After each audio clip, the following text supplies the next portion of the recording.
All right, so good evening, everyone, and welcome to the March 2023 meeting of the Fairfax County Economic Development Authority Commission. I am Andrew Taherzadeh, Assistant Director of Marketing and Communications at the EDA, and I am your moderator for this meeting, which means I will have control over the audio functions of the Zoom call and control over the slides that will be used during the meeting.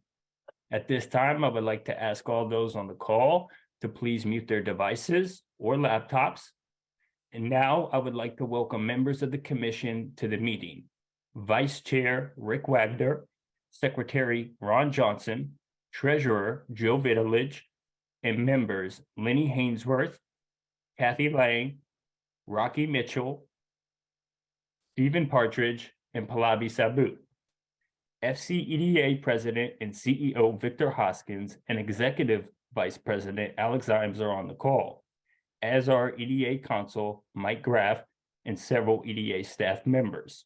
I would also like to welcome Fairfax County officials who have joined us for the meeting, either Zoom or in person. Presenting from the FCEDA tonight will be Vice Chair Rick Wagner, President and CEO Victor Hoskins, Executive Vice President Alex Imes, Senior Vice President Kathy Riley, Vice President of Operations Donna Hurwitz, Vice President of Marketing and Communications Anna Nissinen, Vice President of Talent Michael Batt, and Director of Market Intelligence Stephen Tardetti. This meeting is taking place in person at the FCEDA offices and is being recorded via Zoom. If anyone from the public is attending this meeting, either virtually or in person, and has any questions, please email those questions to Cheryl Martelli of the FCEDA. Cheryl's email address is now on the screen. We will not answer questions from the public during the meeting, but we will respond to all questions in writing afterward. With that, I'll ask Vice Chair Wagner to begin the agenda. Vice Chair Wagner, the floor is yours. Thank you, Andrew. Welcome everyone in person and on the call. This is the March meeting, and we're going to have an open session meeting tonight. And let's get started. So first thing is to approve the minutes of the last meeting. So may I have a motion to approve the minutes of the February meeting? So moved. Second. Thank you. A second. Any discussion? Okay, I call the question. Council Brad, we call roll. I think the commissioners who were in attendance, Rick, are yourself, Joe, and Pallavi. I don't believe we've got Kathy here, so maybe we could defer the minutes to later in the meeting, or we can approve them at our next month's meeting for that. All right. Better sense. Okay, so we will defer, and at this point, I will ask Treasurer Village to give the financial. Thank you, Vice Chair Wagner. I think I'm going to use Onboard correctly, I hope. On tab B of the report, see, it's working. Thank you. And then you'll see the 3 pages of the expenditure report. Just 2 highlights for you. As you can imagine, we're back to here in the conference room meeting in person. The team is also doing a lot of travel with staff going to some international and domestic. So there will be an increase in the travel budget that you'll start to see, but that was all expected. As well as 2 contracts starting on our marketing side that was going to hit later than expected in March instead of January, February. Donna, is there anything that I missed? No, very well done, sir. Other than that, if there are no questions, I'll turn it back over to you. Okay, for the Vice Chair's report, I have a few items. Number one, our guest speaker had to reschedule. So instead, we're going to do staff reports, which is good because we haven't done that in a while. Since December, so excited to hear from staff. Next month, we'll go back to having one of our influential leaders from the local area. Our guest speaker in April will be Courtney Godulke, the Corporate Vice President of Public Affairs for Micro. And lastly, I want to remind everyone that the Fairfax County Board of Supervisors is going to hold FY24 budget hearings. That'll be on April 11th, 4 p.m. At the Government Center, and we will follow the Fairfax County Public Schools, who will be the first presenter of the meeting. So, Victor, I'm going to turn it over to you for the items report. Vice Chair Wagner. We have a number of reports that we're gonna have tonight. We're gonna start off with operations and run all the way through marketing communications. So folks, we're gonna start off with Donna Irwin. Donna, please take the stage. Thank you, Victor. Thank you, commissioners. Thanks for the slide, Andrew. So I'm going to give you an update on what's been happening in our operations over the last few months. And I'm going to touch on these 4 areas: personnel, technology, our office relocation, which we're pretty excited about, and the FY24 budget that the vice chair just mentioned. So personnel, we have 3 recruitments going on right now. Actually, one of them completed, and we're going to have a new staff member joining us later this week. And that is someone for our special events team, special events coordinator. We lost our last one due to she got a master's degree and then got a job in the field in which she had been studying. So we're very excited for her. But we do something that works really well for us. We have a couple of temp agencies under contract to us. And for our entry-level positions, we do attempt to hire. And so it's an agreement that we go into, everyone knows what's going to happen, and we bring them on board for 6 months. And if they like us and we like them, we bring them on. And some of our superstars who have advanced through this organization have come in exactly that way. So in addition to the special events coordinator, we're looking for a new talent coordinator because our talent team added a slot and had a promotion. Layla Melody, who was their talent coordinator, has been moved up to a talent specialist and taking on one of the program areas that I'm sure you might talk about. And then finally, we're recruiting for an international business development manager who will take care of India and Canada markets. So we hope to have those other positions filled. We expect to. In terms of technology, we have been really busy giving our teams the tools they need to do their jobs from anywhere. So what I like to tell them, that doesn't just mean from your office or from your home, but from the conference room, from the cafe, from wherever you have to be. During the quarantine period, we were really just reacting, but now we're finally able to take a breath and be proactive. So over the last 2 weeks, we provided all of our staff with iPhones. And these are managed devices that are highly secure and controlled. And they provide people access to all of our Microsoft licenses. And we're pretty excited because all of those phones are going away later this week. There will be no desktop phones in the offices, conference rooms, anywhere. So we worked really hard at this, and we had some great training sessions where we brought in 6 people at a time and walked through the new devices and how to do all the things they need to do. So that went really well. We're also constantly working on our cybersecurity because the threats just don't slow down. So we've implemented now multi-factor authentication in everything that we do. We got a new secure email gateway. We're just constantly trying to up our game. Oops, sorry. That's okay. Office relocation.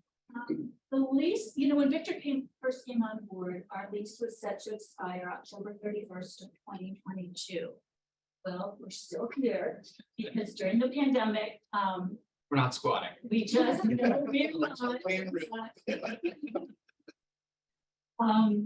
during the pandemic, when it was time to either extend that lease or find our new space, which we had started to do pre-COVID, there was so much uncertainty that we just didn't know what we were going to need in the future. So we signed a 2-year lease extension at that time. And in fact, you've heard Joe say a couple months now, we had 4 months free rent, so that was not showing up on our expenses. We are now really have the timeline where we have to get this done, and we've made a lot of progress. We're getting pretty excited. We will stay in Tyson. We have engaged a project manager to work with us on this, and we've also started working with an architect for the process to bring them on. So the architect has conducted some visioning sessions with us and is working on getting to a number of square feet that we will go into. You all have been doing that in your businesses. I'm sure it's not easy because we're not planning for today. We're planning for 2 years from now and 10 years from now. So we're trying to look into our crystal ball and make sure that we get space that's flexible, that will accommodate whatever changes continue to come. It will be here in Tyson. It will be a significantly smaller footprint than what we have here. It will be much brighter and lighter. You will be able to see daylight from your boardroom, I promise you. We'll make sure of that. It will just be much more modern.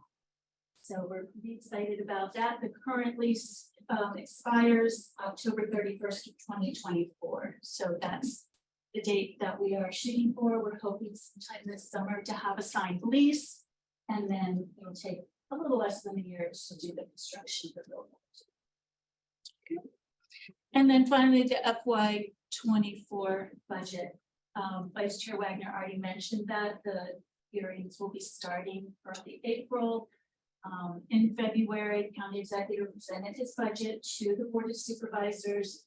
Our budget was proposed as we expected it to be, as you all approved last fall, with just a small increase for the inflationary effects on our contracts and our rent, actually. So, but we're pleased to have gotten that increase. The county itself, all the 12,000 employees had no addition of headcount throughout the county in this budget. So places where there was some additional headcount, they reallocated that were no longer needed. So that was pretty interesting to learn.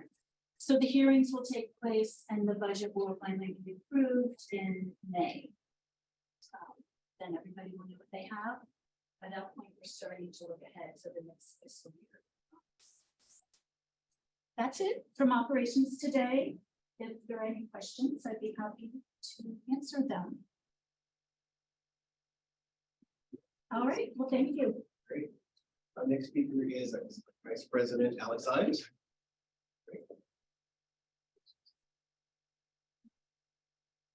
Thanks so much. And I just have one slide like Donna, and I'm going to talk through a couple of items related to our work as an organization and commissioners. The first items are some updates on placemaking.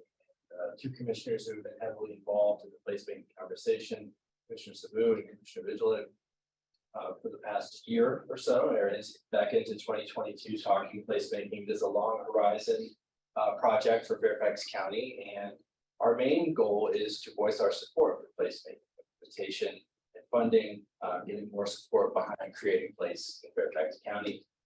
We interviewed a total of 10 business leaders to gain their insights at some of the more notable projects around the DC area. We went to the Wharf, the Capitol Riverfront. We also looked right here in Fairfax County for approaches that can be applied to other parts of Fairfax, the Weston Town Center, here in Tyson's at the Borough, Mosaic, and then other locations in Northern Virginia. I collected all of those insights from these business and local government leaders, and we've distilled a series of recommendations that can be paired with proposals that the Department of Economic Initiatives, the Department of Planning and Development will bring to the Board of Supervisors in September.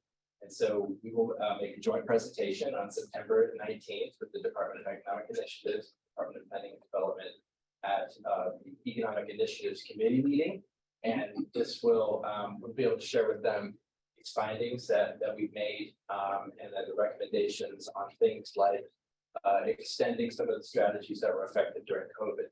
For example, they've already taken action to extend the outdoor seating provisions, extending funding and standing up organizations that specialize in placemaking. And that's also happening by way of the Tyson's Community Alliance. So we're already seeing movement in this area, and I think as an organization, we have a lot to offer and moving it forward and promoting this as a key aspect of each of the county when it comes to bringing in new business and bringing in people. Placement is going to be at the center of that, and that's where this originated. So I wanted to give you all that update because, again, we were looking for the optimal timing and alignment with the county to bring this forward and be able to do that in September. The next item is the Tyson's Community Alliance. I have a brief update about that. As you all may or may not know, the organization was incorporated in late 2022 and a board of directors was seated, a mix of public and private sector leaders, and began the year looking with a search for a new executive director. So the search for the new executive director is ongoing. It should be completed by the end of this month. And the Tyson's Community Alliance will supplant the Tyson's partnership. It is more of a public-private hybrid model, and it really will focus on creating these exciting and more beautiful places in Tyson's.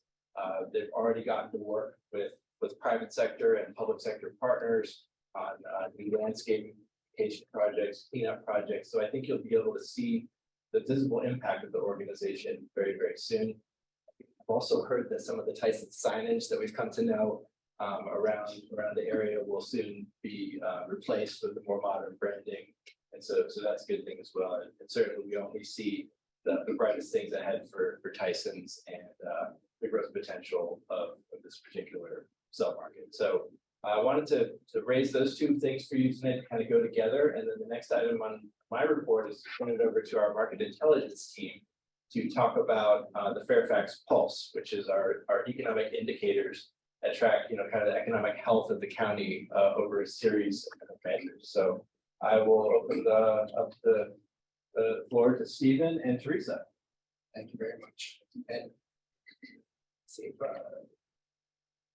Andrea, if you stop sharing, you pull the sharing, we can share what we have.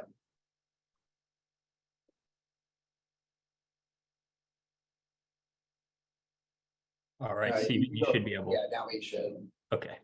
Go into that. It's a nice picture.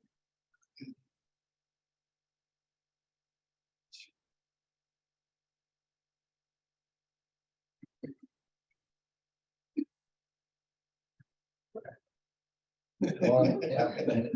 Great picture, Joe. Thank you very much for the opportunity for us, the market intelligence team, to present what we consider the state of market for Fairfax County and the region, known as the Pulse. This is a quarterly report. And we have the architect with us tonight, and Teresa Rose, and she'll be presenting much of this. I'll step in for real estate, but I'll turn it over to her. Thank you.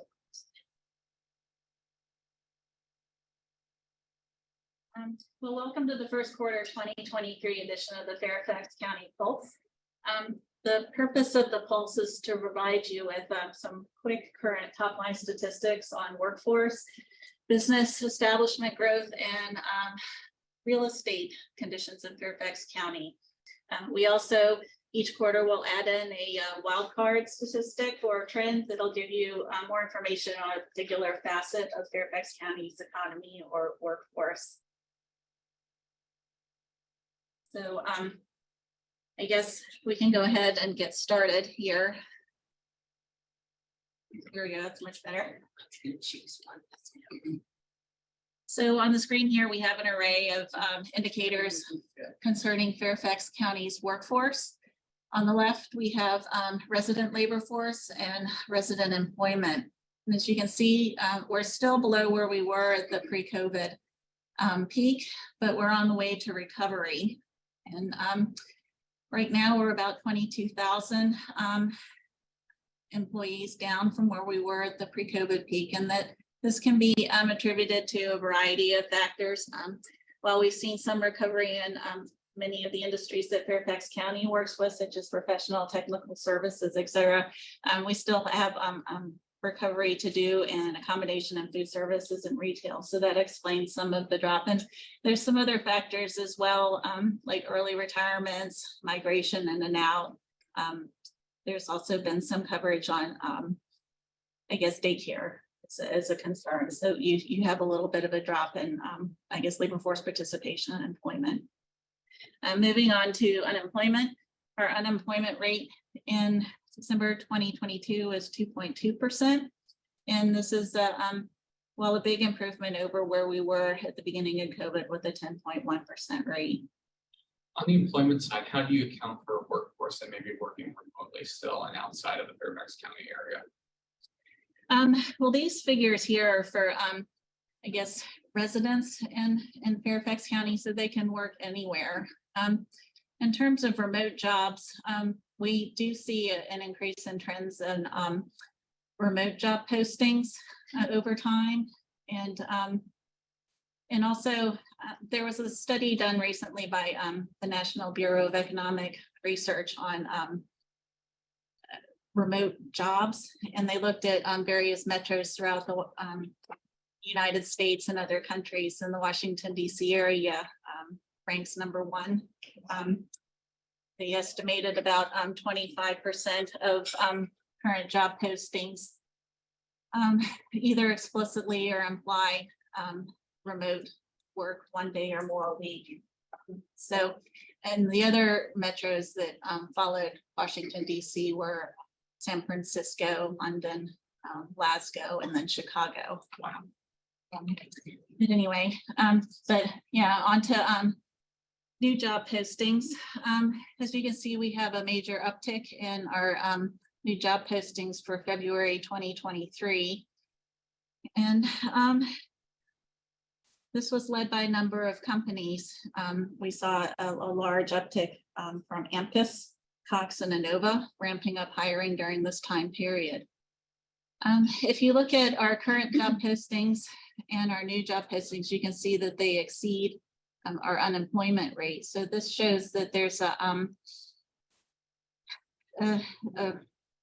demand of from our employers that sort of exceeds our supply a little bit. So anyway, moving on to our doing a regional comparison here. Arlington County had the lowest unemployment rate at 1.8%. In Virginia, and our unemployment rates among the 10 jurisdictions that comprise Northern Virginia range from 1.8 to 2.4, with Prince William and Manassas City having the highest rates. Looking below the map here, you see some various other unemployment rates for various regions in the United States total. And as you can see, Fairfax County's unemployment rate is below other jurisdictions. I'm going to hand it over to Stephen to talk a little bit about our commercial real estate market. Victor, before we go to that, how was the FBI relocation of Fairfax affect things here? Other than it being amazing and helpful and something that I know the whole jurisdiction is working. Yeah, the biggest challenge, well, fortunately, there will be a long construction period. So the headquarters and they have a lot of things on the surface of the property. So that's going to be a long construction period. So 36 months really to figure out how to help the staff that they grow to, because there's certain amount that just be relocated there. They'll just come from, a lot of them already reside in, so they'll just relocate here from downtown. Bottom line is that they will need new staff because they are growing, and that growth is what we have to figure out how to accommodate. What's the timetable and decision on that? Actually, Kathy Riley is good. We'll talk about that. Oh, sorry, Kathy, didn't mean to get ahead of me. I don't want to take her thunder. Okay. Okay, as you know, we track the office and industrial markets, looking every half year at where they're at right now, and it's sort of a mixed bag. The office vacancy rate a year in 2022 ended at 16.7%. And while that crossed our 15-year high recorded in 2015 of 16.5% due to sequestration impacts, a couple of good notes just from a relative looking at pure markets. A lot of the markets, especially the downtown office markets that you're seeing, are crossing that 20% vacancy rate mark. So relatively, we're in good shape, and office leasing has actually rebounded in 2022. So in 2022, we recorded 6.6 million square feet of office leasing activity versus 2021, where we saw 4.9 million square feet. And then in 2020, just a shy above 5 million square feet. So this has really shown that rebound there. A lot of those tenants have decided to retain their footprints here in Fairfax County. That's credited to the strong industry mix that we have here. As Teresa will get into, our federal procurement, government contract and defense contractors actually led in our top 10 office leases, all across the 100,000 square foot mark, either staying more space or even expanding. So that was, you know, like I said, it was a bit of a mixed bag in the office market, but the vacancy rate is continuing to rise as some of those tenants have decided to cut space. Industrial market is absolutely overheated right now. We're finishing the year at 4.9%. Now, this market compared to our office market is it's much smaller, 39 million square feet. We tend to serve last mile distribution, small scale production and lab space. But due to the land constraints that we have as far as where that supplies, this has really constricted the market as far as being able to provide that supply that we have for the incoming demand. So while we are at, at that 4.9%, I don't see it going much lower, but it's going to stay pretty low for the time being. So we'll be tracking this as new developments come online. It's here and there, but they are coming in spec. We actually just had a recent delivery in Springfield that was a fully spec industrial building that I expect to be in for the time. With that, I'll turn it back to Teresa to wrap up business. Well, on to our employer business establishments. So you can see we had 41,000 employer business establishments in third quarter 2022, and this marks a historic high for Fairfax County since the data has been collected. And between third quarter 2021 and third quarter 22, we had an increase of 3,235 employer establishments within the county. Some of the industries that increased during this time included information technology and systems and design, management, technical and scientific services, and health services. Those are some of the industries that are on a growth trajectory here in the county. Moving on to capital investment. We had more than $1 billion in capital investment in our firms during calendar year 2022. The investments were equally 1/3 each for seed stage, later stage, and accelerated growth activities. But if you look at the dollar amount, about 75% of the total went to, later stage deals, about $781 million. Top industries for funding deals included healthcare, cybersecurity, compliance, and sports. Moving on to taxable sales. We had a strong quarter with $4.4 billion. This is above our pre-COVID levels. We continue to perform well. There is a little bit of a dip between third quarter and fourth quarter. I looked at the various industry sectors, and it seemed like it's pretty much across the board, small increases each. We'll just keep an eye on that. Taxable sales is a small percentage of the revenue base for Fairfax County, but I kind of use it as a maybe a bellwether for consumer spending within Fairfax County a little bit, because it's not available through at this level at the federal or state level.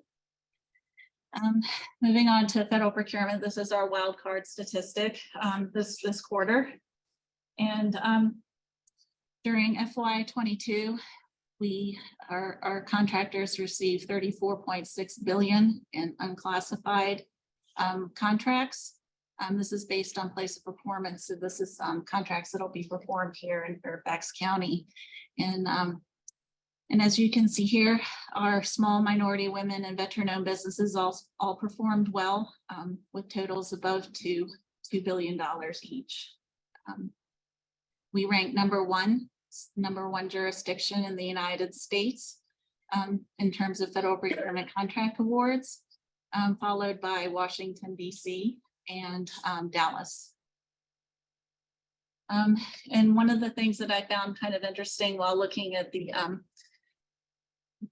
data in more detail for fiscal year 2022, traditionally our contract awards have been led by the Department of Defense, but in fiscal year 2022, that switched places, and we had more contract awards, about 18 billion with civilian agencies versus DoD. And this is unclassified, of course. It might be, the totals are much higher, but So, but the civilian spending was led by Department of Health and Human Services and Veterans Affairs, primarily with electronic records and IT services. And here we can see some of the totals for Nova, Virginia, and the United States. Virginia was the top state for federal procurement contract awards. And Nova, if you compare Nova to other states, it would be about fourth, ranked fourth among the states nationally. One of the things that's unique about our county is we have headquarters for a number of our large prime contractors are here, including General Dynamics, Leidos, Booz Allen. So that offers excellent contracting opportunities for our small minority-owned businesses. The ability to connect with these companies is huge. So with that, I will hand it back to Stephen for our close. Yeah, so thank you very much, Teresa. And again, thanks for this opportunity. We're happy to distribute this shares where needed. And we're also happy to follow up with any questions that you may have. And we'll be providing new updates every quarter, including a new wild card. So keep an eye out for that. I was especially excited about the employer establishments. Those are companies that are established here with payroll employment on there. So more than one employee. So when you see that type of growth, I think you tend to expect retail and food services, restaurants. But as Teresa mentioned, much of that was concentrated in IT. So those are small businesses that are choosing Fairfax County to grow here. With that, I'll turn it back to Alex. Thank you. Thank you, Stephen and Teresa, and that concludes our report. I think we're ready for the business investment report and Kathy Riley. Kathy.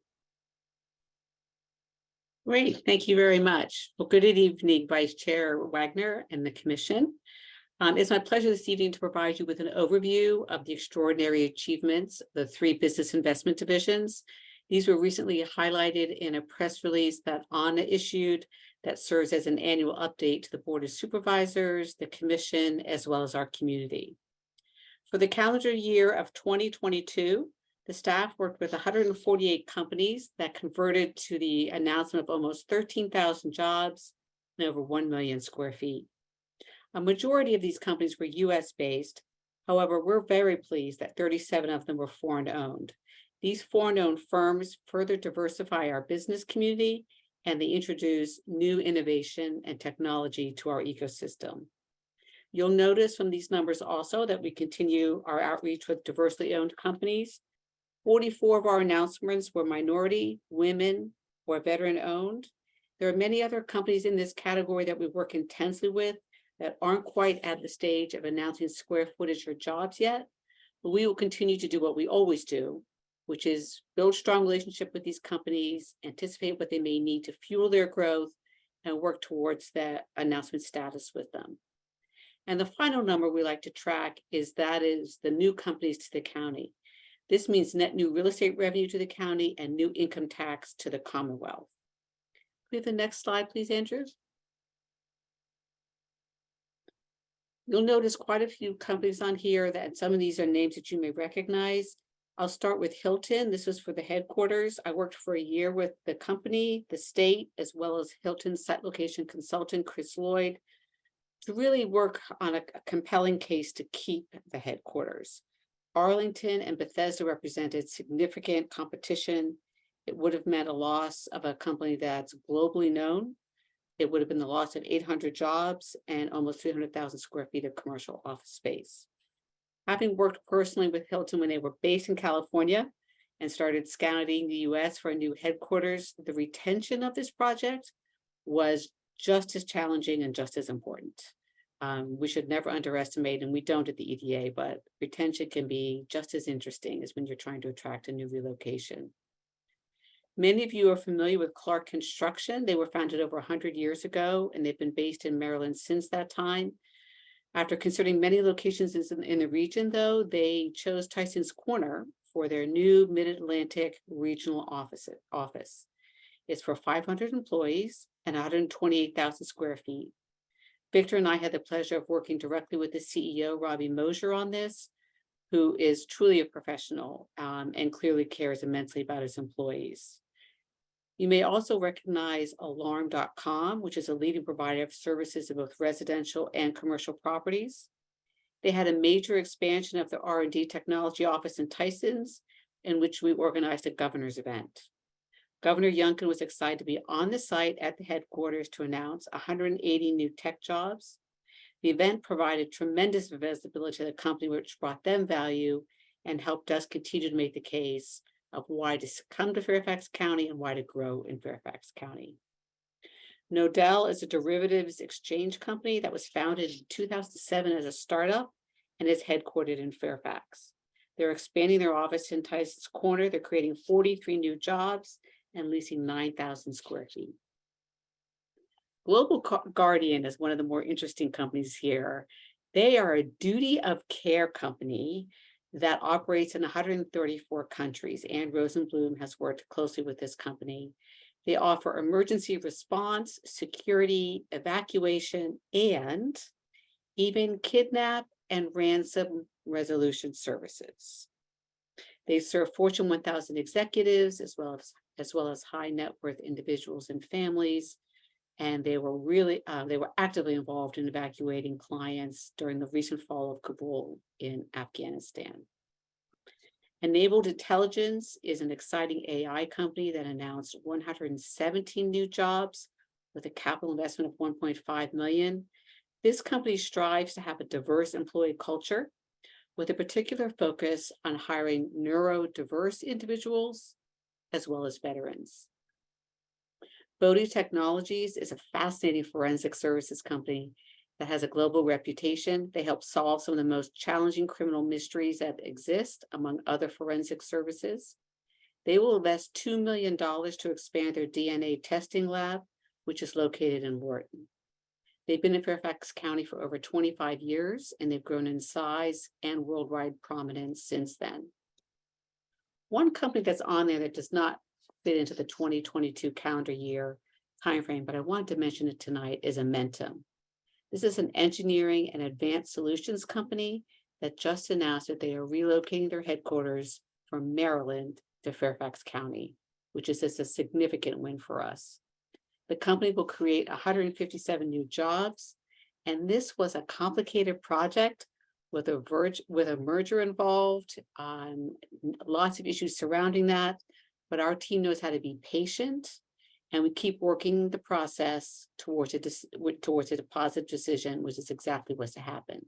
So we just announced this about 2 weeks ago, and it's a great win for us, and it is net new to the county and to Virginia. Anna and Andrew created a video, it's a short one, that features CEOs from all of these companies, and I thought it might be interesting for you to hear their comments on why they chose Fairfax County. Andrew, could you play the video, please?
looks familiar.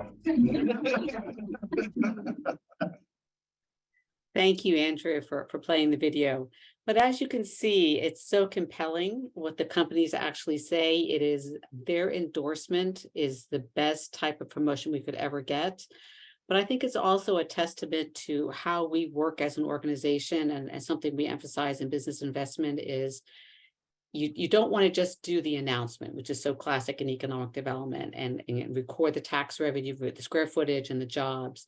But we really truly believe in having strong relationships with these companies, and it's proven time and again that we work with these companies long after the announcements have been made. And we think of other ways that we can engage with these companies, keep them here, and really help them grow. So I think that video and those CEOs who are willing to talk is great testament to that. And I think now we'll just go to my last slide, Andrew. And so this is Project, Joe, you were asking about this earlier. This is known as Project Falcon because we do try to keep some confidentiality since this is the open portion of the meeting. Project Falcon is, many of you know, is the relocation of a federal agency headquarters from Washington, D.C. You've probably been hearing about it in the news and reading about it. It is a very intense competition between Maryland and Virginia. Congress has whittled a long list of potential sites down to just 3. 2 of them are in Prince George's County and 1 is in Springfield, Virginia. We've worked very closely with the state and the staff members from Senators Warner and Kane's office. Together, we've done 2 pitch presentations to the GSA and the FBI in May of last year and in September. And most recently, we did a final presentation last week on Thursday to the GSA. Those who presented for us, they were part of our presenting delegation, included the governor of Virginia, Senator Warner, Senator Kane, Congressman Connolly, Congressman Beyer, Board of Supervisors Chairman Jeff McKay, and Franconia District Supervisor Rodney Lusk. Our delegation also included Dr. Washington, the president of George Mason University, Tom Bishadny, the county's director of transportation, and Carla Bruce, the county's chief equity officer. But we also added a retired FBI agent who now heads up security for Dominion Energy, and a retired intelligence officer.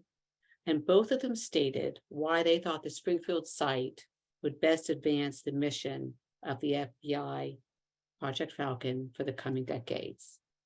This has been a complex and political process, but we have moved forward through each of the gates, and this is the closest truly that we've ever come on this. And Joe, you had asked about a decision. I would love to know by tomorrow, but we hope.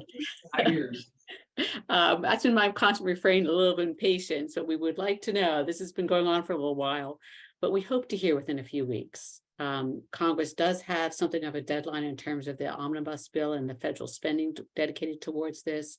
So we do hope to hear within a few weeks, and we've been watching for any questions or clarification that may have come.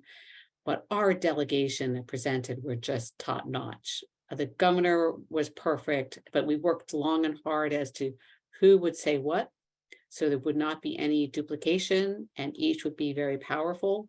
Both our senators were fantastic, but the other testimonies of an intelligence officer, and we had some community leaders there as well, really helped to round out the picture. So it was not just a political pitch, it is what it's like to live and work in Springfield and what it would be like. This is potentially 2 million square feet and 7,500 jobs if it goes to the site that we're hoping for. And there has been a lot of different types of press out there, and I would describe our approach on this as being very disciplined and very focused. We stay focused on the client in this case, and we've resisted all temptation to engage in negative press that has been surrounding us. We just keep reiterating the merits of our site, which are perfect for the FBI. So I'll conclude my comments, but I'm happy to answer any questions you may have. Is it a joint decision by the FBI and GSA? Kathy? Well, there seems to be some debate about that in the meeting that was In the meeting that was last week, there were about 10 members from GSA, including the GSA administrator, and Victor Nina Albert was there as well. And then there were about 10 members of the FBI there. One of the briefings we did was for the FBI CFO, just him. The director of the FBI has made comments that he does want to retain a certain headquarters presence in DC, which actually makes a lot of sense, but in a different building. Yeah. The FBI obviously has a lot of influence on the decision, but their GSA, I think, ultimately will make the decision with Congress involved as well. There are appropriations committees that are weighing in from both states, and we will see. But there seems to be a little push-pull between who actually makes the final decision. I appreciate the fact that we have a world-class team working on it, because it would definitely serve the Bureau very well, and not only would serve Fairfax County. Yes. Thank you, Kathy. Appreciate it. Thank you all. So you might have seen in the slide presentation that, the video rather, a lot of comments about talent. And 3 years ago, the county funded us for our talent initiative, and it has transformed into something we really honestly never expected. And proudly have Mike Batt, VP of talent programs at the helm, coming out of Microsoft. So Mike, tell them what's going on. Good evening, commissioners. Appreciate the time. And I think one of those little tidbits coming from Microsoft too is like, what's the impact, not just the activity, it's the impact. When we briefed and did our MBRs that I know Rick Wagner knows very well, monthly business reviews, it was, I don't really care about what you did, what was the impact. So we'll try to talk a bit about all of that too. But the talent programming, we have been very busy. We're doing a lot. You heard from Kathy and even Stephen on the fact that we need to not only bring more companies here, but retain the companies we have. And we really think the talent programming is helping our business investment managers engage our companies and build amazing relationships. And then ultimately helping our companies hire talent, bring more talent to it. So a lot's going on, but I just wanted to touch on two and really show you how we're really driving some impact. So if we go to the next slide, we touched on this, I think, at our offsite, but K through 12, and really making an impact there, because we heard even from some of the speakers how important it is for companies when they're considering coming to a location. Is how are we engaging with our K through 12s? How they're bringing their staff, they're going to bring their kids, and they're going to be in our schools. So what are we doing to help? And so we've come a long. It's amazing how far we've come since December, when we had our first reception. Had the president and the founder of this Think Big for Kids organization come up and have a reception, see if we could get some interest in it. Just since December, we've created. Well, you heard from Donna that we have created a talent education program position. So Layla Maloney, that we hired just in the last year. We promoted her to run talent programming for education, K through 12 and higher ed. We're trying to reach 100+ universities around the country too, and bring them here. But created a talent education program position. We've created a Fairfax County advisory board to help us, and I'll show you that board here in a second. We're formalizing an Ignite partnership with Fairfax County Public Schools. So it really shows the alignment that we're working with the schools. We're also developing an MOU with Boys and Girls Clubs of Fairfax County, creating sponsorship, and recruiting all kinds of industries. So I'll show you here on the next slide. But before we go there, again, just to reemphasize, this is career explorations, getting our companies engaged to help with career explorations, mentorship programs, job readiness, placements. You can see they were started out at Tampa. They're all over a number of locations. They're trying to reach Victor honed in on this one right away. It's like they want to reach 10,000 kids by 2025. We want to do that right here, Fairfax County. We're confident we can do that. So if we go to the advisory board, this next one, you can see we have a mix of industries to include a few of our companies from the commissioners here tonight. But we have engineering, we have tech, we have trades with Virginia Design and Auto. So this advisory board is helping us recruit volunteers. They're helping us, they're going to help us fundraise. They're going to help us get companies engaged from all industries in our schools. So that advisory board, we've already met in person. It's amazing. The first board meeting we had, one of the assistant superintendents schools showed up. Like, I'm ready. Let's get those companies engaged, get them in our school. So it's pretty cool. The next one is the military transitioning. We talk base realignments. There's been the base realignment group that's been headed by a couple of board supervisors, Penny Gross from Fairfax County and Prince William County with Victor Angry. That's been in place since 2005 through the RC. It was really trying to keep the bases engaged here. They've been meeting since 2005 on things like environment or housing, those type of things. Piece that was missing is workforce, engaging the business community. So what we've done, working with a number of organizations, is we've gone out and created a board here. So if you go to the next slide, you can see that we have created a executive committee. We have the business community, the military community, education, state and local, nonprofits.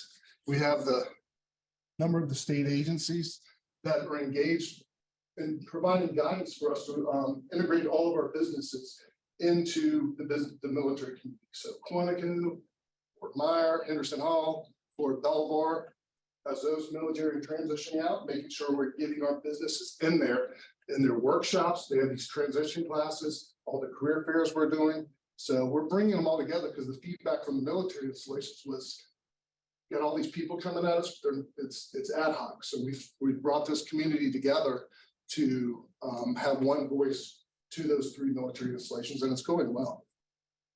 Lastly, next slide.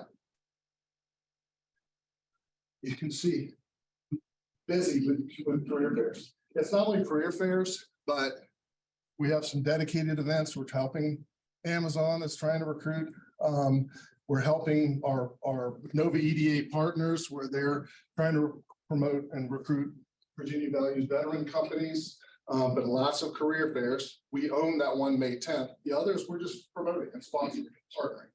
So lots of events to connect our businesses with the military community and help make those hires. Last slide. The impact, how are we going to measure it?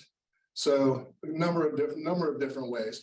One that I'll just touch on, since we were just talking to the military community. You know, we've been doing the career fairs for a number of years. We've been including companies that come to the Tech Cyber Career Fair at Capitol One Hall. We're doing them at the U.S. Army Museum down at Fort Belvoir. It's really tough to get the numbers out of these companies when they, how many did you hire after they leave? So very strategically, what we're doing moving forward is working with Virginia Department of Veterans Services and their V3 Northern Virginia League. If a company wants to participate in our career fairs, they need to be a Virginia Values Veterans company that requires them to report quarterly. How many veterans are you hiring? How many military spouses? So that we can better provide those metrics to you, because that's been a missing component, the impact. Another one that's really interesting, Stellar Works, that's Opportunity at Work nonprofit that helps connect companies committed to hiring stars skilled through alternative routes. So that's a national organization. You probably even seen the commercials like breaking through the paper ceiling. So we're working with Opportunity at Work to integrate them into our programming so that we have a Northern Virginia-based, Fairfax County-based Stellar Works database of companies agreeing to hire stars, and then a database of stars that is skilled through alternative routes, connecting them. Again, success metrics. And then finally, and you're going to hear a lot more from this from Anna, the talent site. It's amazing what we've done, especially bringing Anna on board. And for the last 3 years, it's been how many people hit the site. Now it's going deeper down to how many are going to find jobs at our company. So I'll let Anna take it from here and start talking through some of those other stats. Thanks. Good evening, commissioners and Vice Chair Wagner. So talking about impact, I'm just going to get straight to it. Next slide, please, Andrew. So we've had a really good 3 months when it comes to PR. My goal that I didn't say out loud, Victor did, was to get us about $100 million worth of earned media value this fiscal year.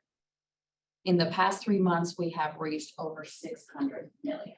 So Overachiever. If you, no, I wanted to say that Mike and Kathy and Stephen is a great help, makes this very easy for us, for my team.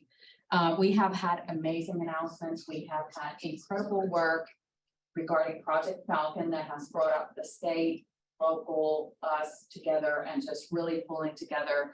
And here you see the results. So again, that picture right there is from Project Falcon press conference, which our vice chair was participated in.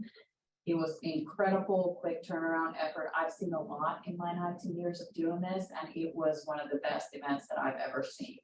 And, you know, when we talk about the quality of our messaging collectively in Fairfax County, and this is, we had Prince William County there, we had Alexandria there speaking for us. You know, we say hi. There was no muck throwing, none of that. And I'm proud to say I love working with people who stay high when the competition's tough. So the other piece of this too is that, as you can see, the reach is crazy high. A lot of that is also international. We are being noticed internationally. I've talked about this in the past. I've been here 12 months now, so a little over 12 months. That we've started getting a lot of play in Asia in particular because of some of our announcements. So if you go to the next slide, Andrew, here are two announcements that are really elevating our presence internationally, actually. So we had two great announcements over the past 3 months that we worked on with the state. One was Armored Fresh, led by one of our own who used to work here, Andrew. And so this was a very interesting announcement. I got a lot of play in national media. Amentum, which Kathy mentioned, has operations in 7 continents. I think they have like 250 employees in Antarctica. I just thought that's just the coolest thing ever. Lots of play in South Korea. We heard from our South Korea rep and saying, this is raising eyebrows over there. Like, you're attracting global, like truly global companies here. So there's a lot of momentum in the defense and aerospace and government contracting space right now. So you'll see later how we're leveraging that. So these two announcements definitely contributed to the 600 million plus earned media value this past 3 months. But if you go to the next slide, the real players that really opted off was Project Falcon, as well as President Biden's visit to Springfield, Virginia. And Victor's going to talk about the president's visit later on. I'm not going to steal your thunder on that one. There was Victor on Channel 4 in the middle of the picture. But really, really, truly, this is only the last 3 months related to Project Falcon. There has been a lot of work put into this collectively by all the players. There's more to come from March. I'm not going to share that here today, but my hat's off to Kathy and team and the state and everybody else working together to bring this one home. So next slide shows a couple of other things that we've been super busy with Mike's program as well. Another thing that really raised the bar for us was we got Chairman McKay into Good Morning Washington, ABC 7, to talk about our career fairs. And what we did here is we partnered with one of the largest employers here, Peraton. We got their senior VP of talent to come with us. So she was on they were almost a whole hour on the show talking about why, you see all these layoffs across the country. We are hiring for 130,000 jobs. You guys should have seen the spike in registrations for the career fair. We actually have to shut it down because we were going to be at capacity for Capital One Hall. We had hundreds and hundreds of participants in the virtual version.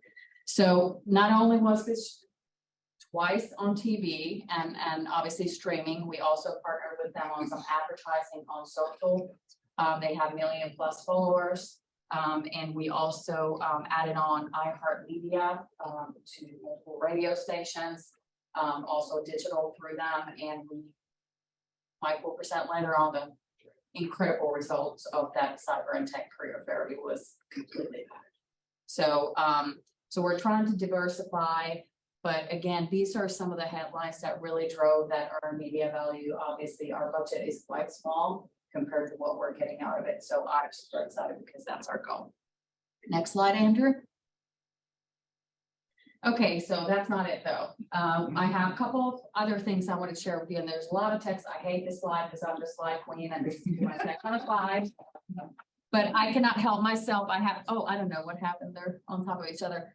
We'll send this to you so you can have this. So we have worked on 3 different national level PR pitches that we have results from PropModo. This is property real estate publication national, where we actually are, again, Capital One.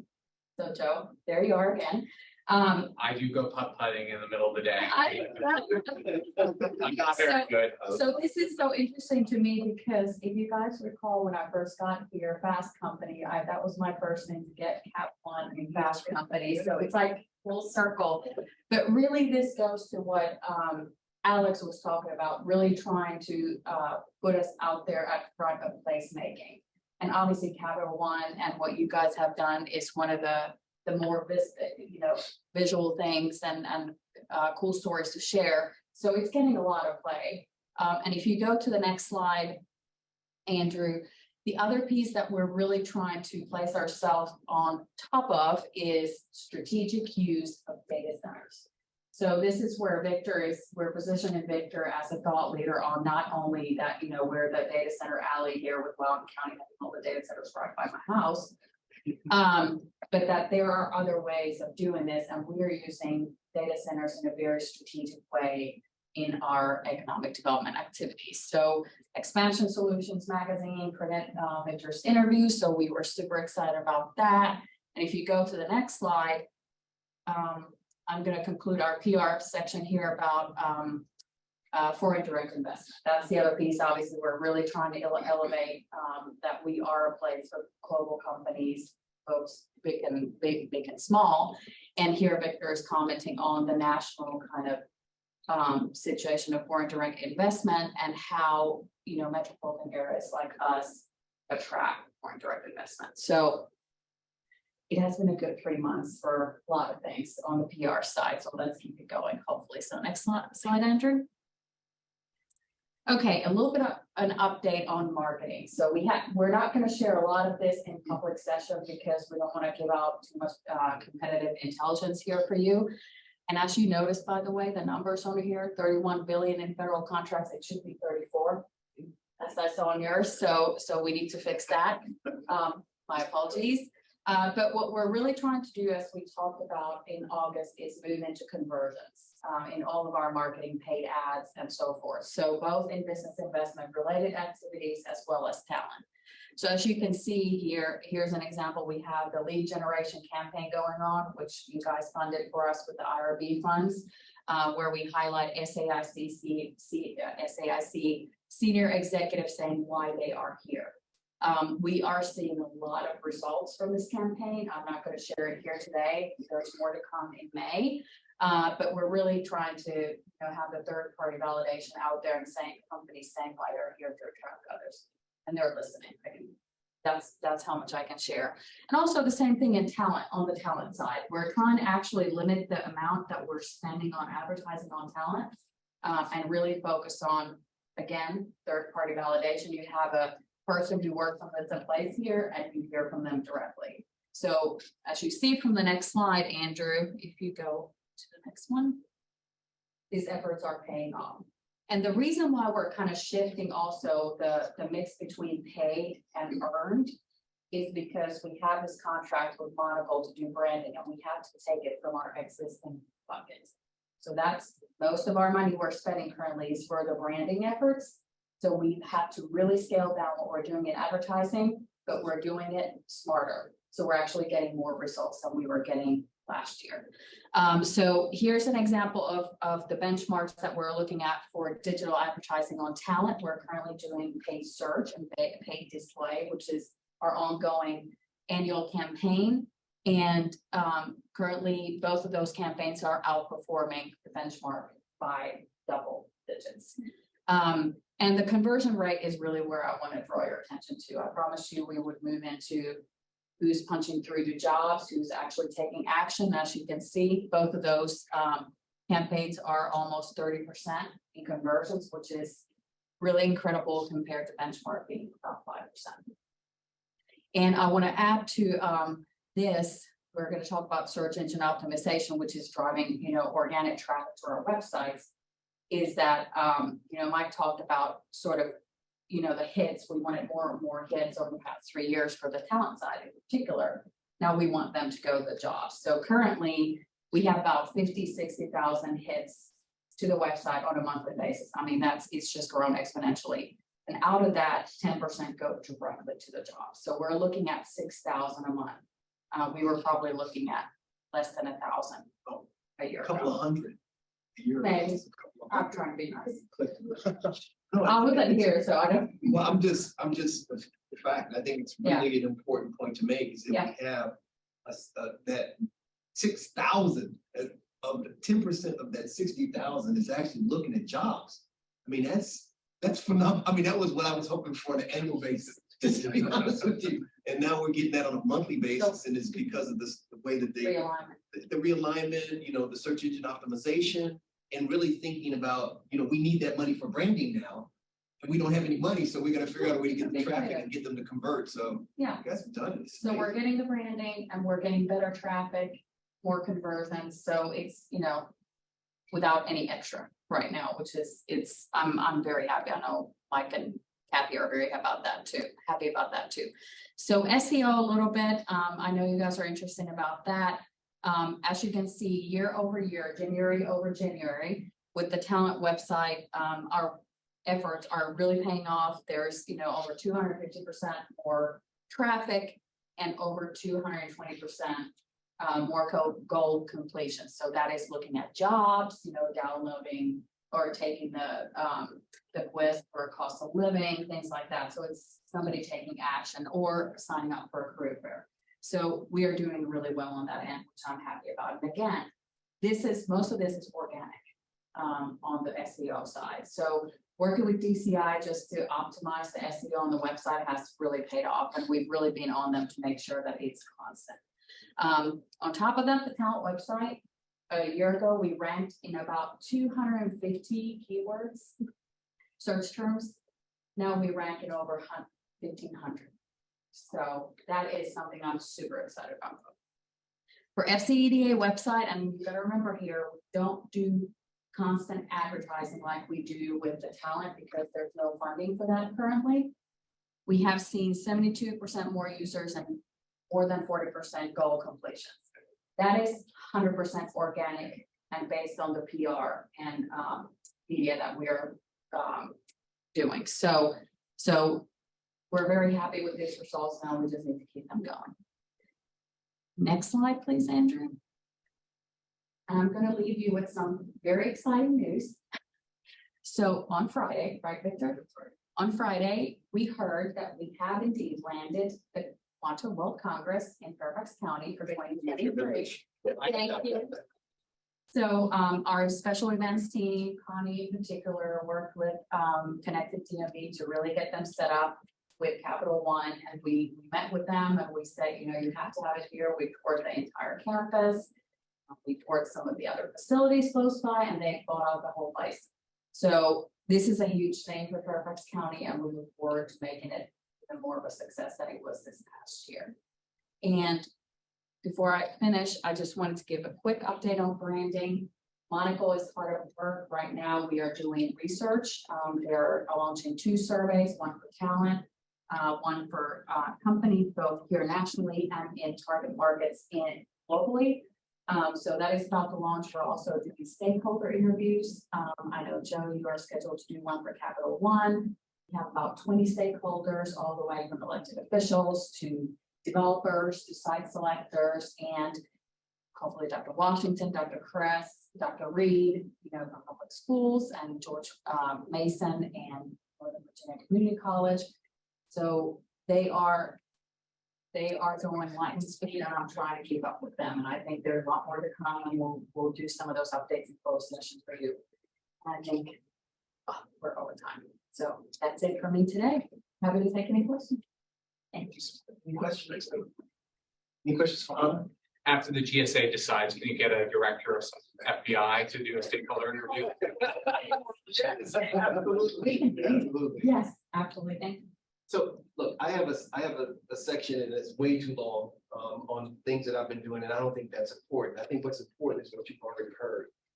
People are absolutely crushing it. I mean, every one of them are on high gear right now.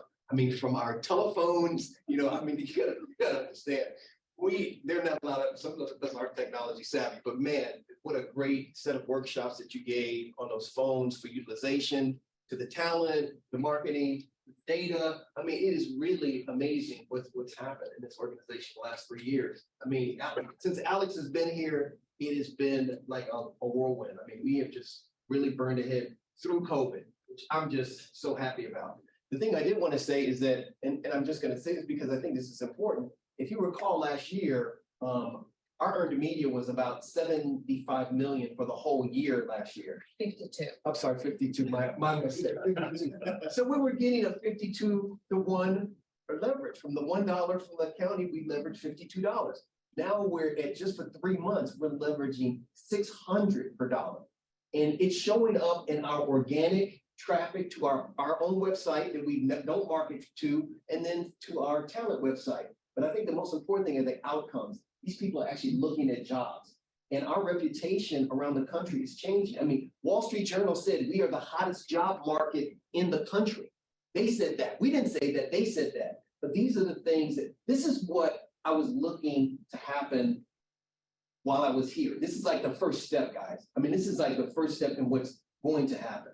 I think it's going to be very common for us to hit $1 billion a year on earned media, and that's going to be common. And it's going to be because of not us, but because our companies, the story that we draw from our companies on what they're doing. And then the guidance that we get from you guys on things like placemaking, and that we share with the county on placemaking, and like our strategy toward data centers. When we brought up the subject of data centers, that was 2.5, almost 3 years ago, we brought that up. And it is now, it's going to show up next year in our revenues. And it is going to show up dramatically.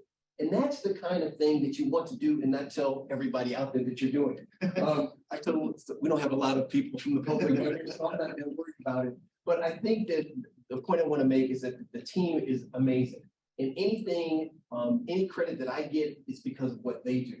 And I have to tell you, the one thing that made me speechless was that I actually got a lifetime presidential award for public service. So, and I got that because of the team, not because of myself. And I just want to thank the team for the great work, what they continue to do every day. I mean, Kathy is like a superstar, and she's just done amazing things with her team.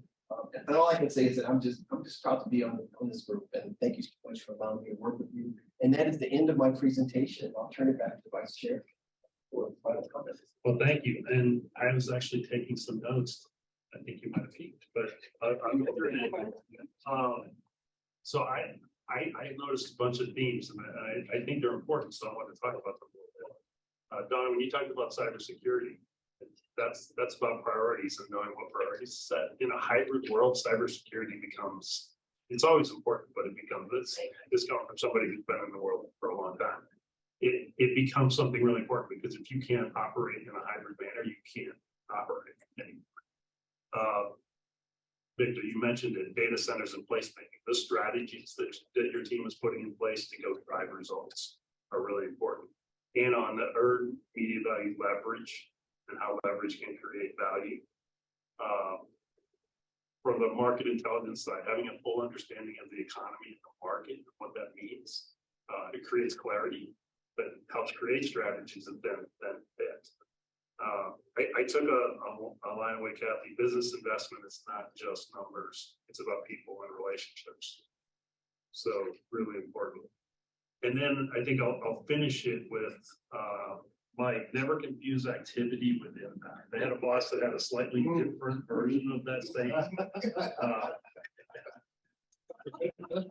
don't go into it, but that's what this team is about, and I appreciate that. And Victor, true leadership is about creating a team, because one person can't do it all. And so thank you for creating this great team and helping to direct them. So thank you all. So that does finish things. And so at this point, I will ask for a motion to adjourn. So moved. Second. Right. And Rick, we'll have better guidance for the commissioners about the possibilities for electronic participation.